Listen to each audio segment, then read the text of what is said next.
अस्सलाम वालेकुम स्टूडेंट्स। आज का हमारा टॉपिक है relationship of biology to other sciences.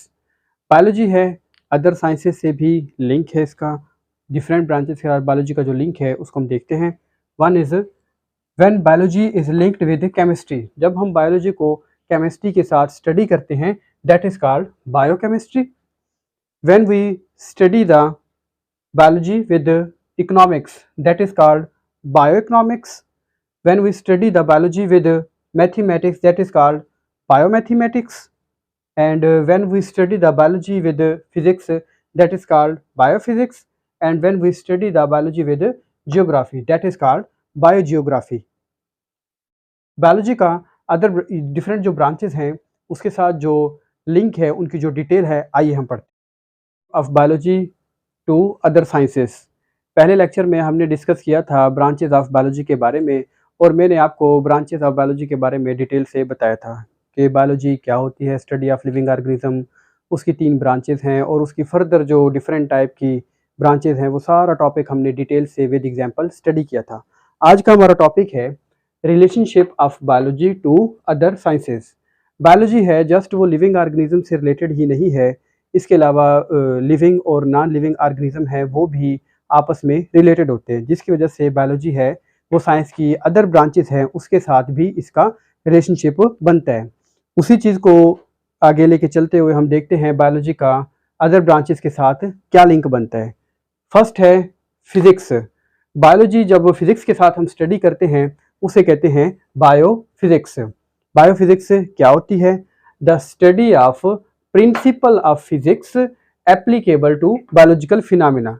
यानी कि जो फिजिक्स के प्रिंसिपल होते हैं जो बायोलॉजी के ऊपर अप्लाई होते हैं उनकी अगर हम स्टडी करें उसे हम कहते हैं biophysics, principal of physics. For example physics में हम पढ़ते हैं working principle of liver in physics and limbs of animals.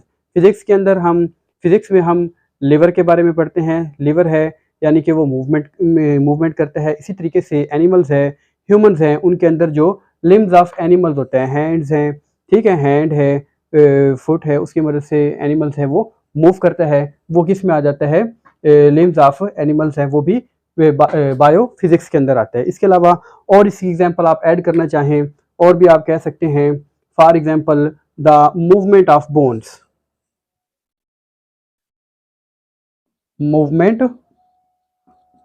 Of bone की मूवमेंट है एनिमल्स के अंदर, स्केलेटन की जो मूवमेंट है वो भी किस असूल पे काम करती है? बायोफिजिक्स से। यानी कि फिजिक्स के असूलों को अगर हम बायोलॉजी के ऊपर अप्लाई कर दें तो वो बायोफिजिक्स होती है। ठीक है। सेकंड हमारे पास ब्रांच है बायोकेमिस्ट्री। ठीक है। जब हम केमिस्ट्री को बायो के साथ स्टडी करते हैं, ठीक है, उसे हम कहते हैं बायोकेमिस्ट्री। बायोकेमिस्ट्री क्या होती है? The study of different compounds and processes occurring in the body of living organism। यानी कि एक लिविंग ऑर्गेनिज्म है, उसकी एक बॉडी है, फॉर एग्जांपल वो प्लांट है या एनिमल है, उसकी बॉडी के अंदर डिफरेंट टाइप के कंपाउंड पाए जाते हैं, उसके अंदर डिफरेंट टाइप के केमिकल रिएक्शंस हो रहे होते हैं। अगर लिविंग ऑर्गेनिज्म की बॉडी के अंदर उन चीज़ों को हम स्टडी करें तो उसे कहते हैं बायोकेमिस्ट्री। अगर हम बायो की बात करें वो लिविंग ऑर्गेनिज्म आ जाएगा, और केमिस्ट्री की बात करेंगे तो केमिस्ट्री में हम किसको स्टडी करते हैं? कंपोजिशन ऑफ डिफरेंट कंपाउंड्स हैं और बॉडी के अंदर होने वाले डिफरेंट टाइप के जो प्रोसेसेस हैं उनको भी स्टडी करते हैं। तो कलेक्टिवली ये ब्रांच क्या बन जाती है? बायोकेमिस्ट्री। इसकी एग्जांपल आप देखें, एग्जांपल में हमारे पास आता है फॉर एग्जांपल मेटाबॉलिज्म।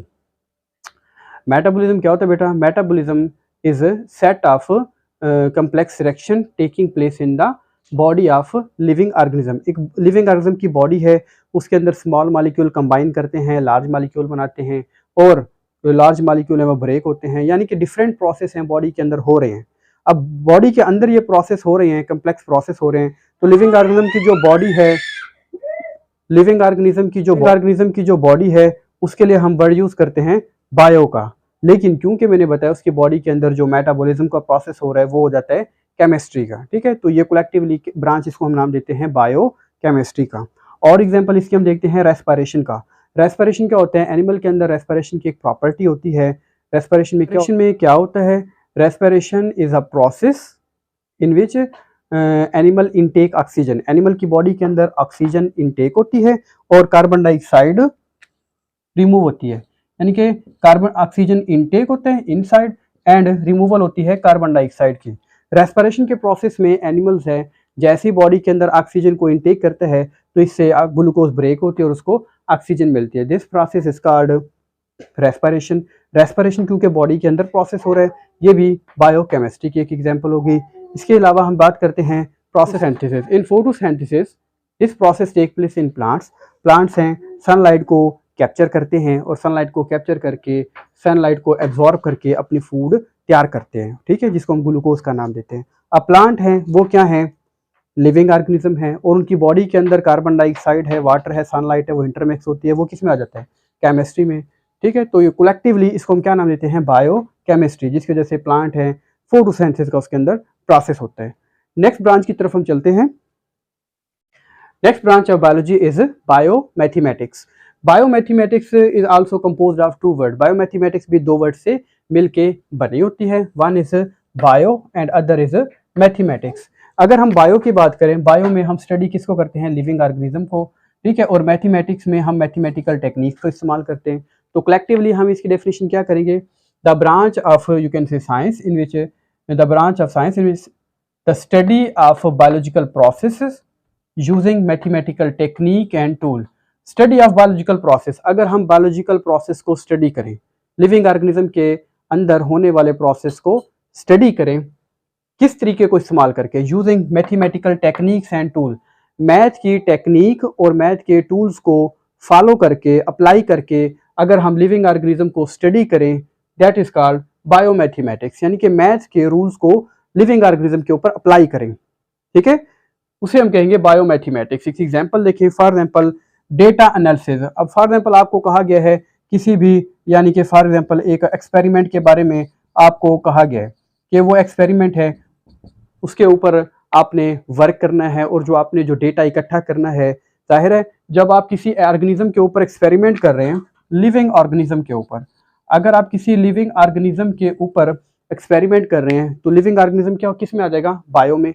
लेकिन उसके ऊपर जो एक्सपेरिमेंट करेंगे उसके डिफरेंट स्पीशीज के ऊपर, उसके बारे में जो आपको डेटा हासिल होगा, उस डेटा को मैथमेटिक्स की टेक्निक यूज़ करके, वो चाहे एडिशन है, सब्ट्रैक्शन है या फिर मल्टीप्लिकेशन है, ठीक है, कैलकुलेशन फॉर्म में उसको आप स्टोर कर लेते हैं।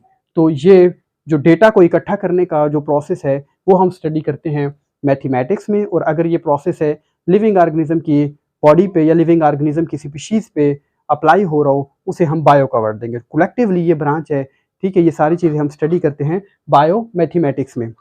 Study of biological process and study of biological process using mathematical techniques and tool, that is called biophysics. इसी ब्रांच को समझने के लिए एक और आपको सिंपल एग्जांपल भी मैं दे दूं। फॉर एग्जांपल आपको कहा गया है कि फ़िश की एक स्पीशी है, आपके पास एक पॉन्ड है, तालाब है, वहाँ पे 100 सैंपल है, 100 यानी कि आपने सैंपल लेना है मछलियों का, फिश का, और आपको कहा गया है कि उसकी लेंथ को स्टडी करें, ठीक है, उसके बॉडी वेट को स्टडी करें या उसके अंदर कोई भी प्रोटीन है, लिपिड है, उसको स्टडी करें। तो फिश के ऊपर अगर आप एक्सपेरिमेंट कर रहे हैं वो किस में आ जाएगा, बायो में। उसकी आप लेंथ मेजर कर रहे हैं या उसका वेट मेजर कर रहे हैं, ठीक है, उसको आप मैथ के रूल्स को फॉलो करते हुए सारा काम कर रहे हैं, this is called bio mathematics. So in simple word हम कह सकते हैं branch of biology in which we study the biological process by using mathematical technique and tool. Math के टेक्निक और टूल को अगर लिविंग ऑर्गेनिज्म पे अप्लाई किया जाए, that is called bio mathematics. Biomathematics को हम एक और नाम भी देते हैं, दैट इज कॉल्ड बायोमेट्री। इसको बायोमेट्री का नाम भी दिया जाता है।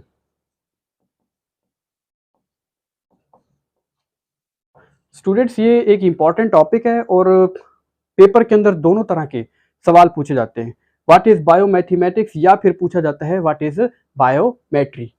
नेक्स्ट चलते हैं, बायोलॉजी की ब्रांच है हमारे पास बायोजियोग्राफी। बायोजियोग्राफी, अब बायोजियोग्राफी पढ़ने से पहले सिंपली मैं इसका आपको कॉन्सेप्ट दे देता हूँ। फर्स्ट इसका वर्ड है bio.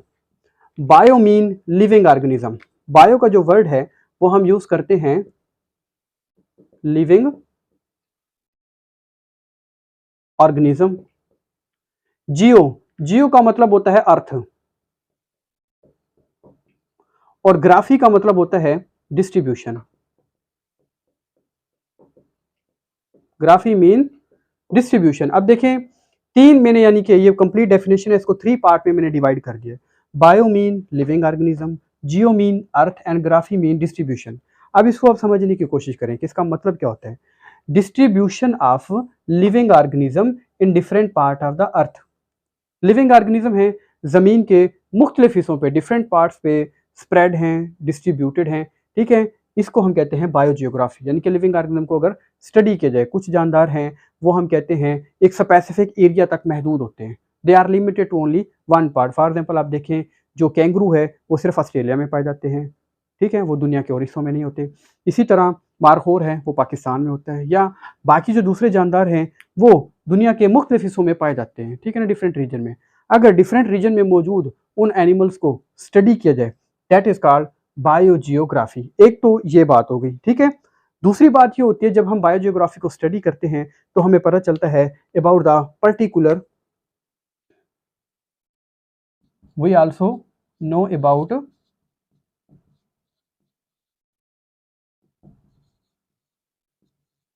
Particular climate of that reason.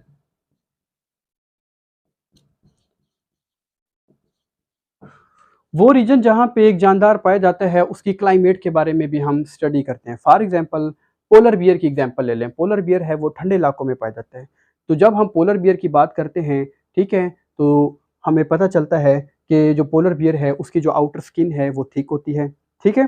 तो जाहिर है वो उसका रीजन कैसा होगा, वो ठंडे इलाकों में पाया जाता है, ठीक है। और अगर हम बात करें यानी कि कोई और स्पेसिफिक स्पीशी की, ठीक है, तो उसी बेस पे वो अपने जो पर्टिकुलर रीजन है उसको रिप्रेजेंट करता है। ओके, सो अब डेफिनेशन की तरफ चलते हैं। Branch of biology in which there occurrence and distribution of species, यानी कि लिविंग ऑर्गेनिज्म की अक्रेंस को कि वो कहाँ पाए जाते हैं, और उसकी डिस्ट्रीब्यूशन को कि वो कहाँ पे फैले होते हैं, जानदार कहाँ पाए जाते हैं, और ज़मीन पे डिफरेंट जो रीजन्स हैं वहाँ पे वो पाए जाते हैं। इनकी स्टडी को बायोजियोग्राफी का नाम दिया जाता है। सिंपल वर्ड में मैंने आपको समझाने की कोशिश की है। सिंपल वर्ड में मैंने आपको कहा है कि bio mean living organism, geo mean earth and graphy mean distribution. Distribution of living organism in different part of the earth is called biogeography. Next हमारे पास डेफिनेशन है बायो इकोनॉमिक्स।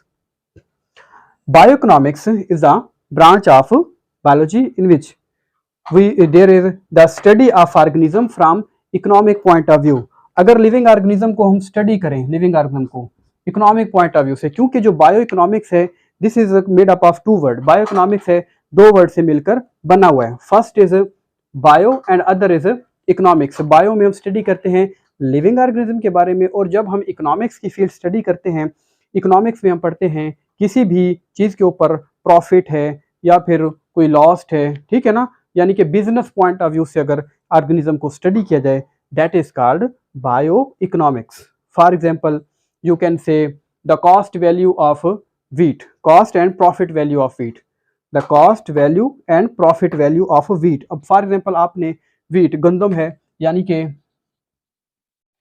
wheat है गंदम है, आपने उसको यानी कि प्लांटेशन की है, गंदम है वो काश्त की है, उसके बाद ठीक है जब वो कंप्लीट ग्रो हो गई है आपने उसको बेच दिया है, ठीक है, उस पर जितना आपको प्रॉफिट हासिल हुआ है तो वो हम किसके ऊपर स्टडी करेंगे, किस ब्रांच में स्टडी करते हैं उसको, बायो इकोनॉमिक। प्लांट